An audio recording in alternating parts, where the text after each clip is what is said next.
Guys,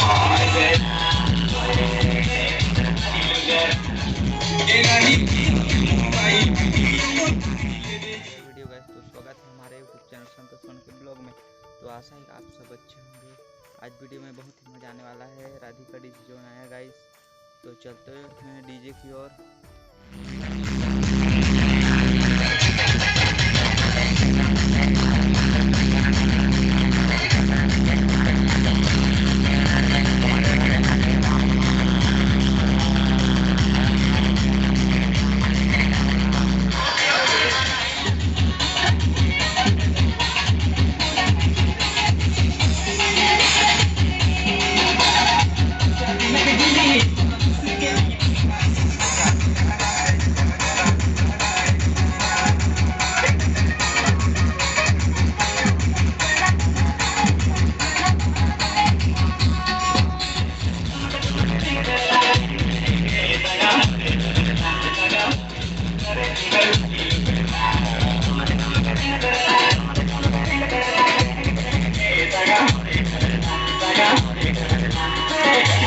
DJ Pintu Tingkara.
DJ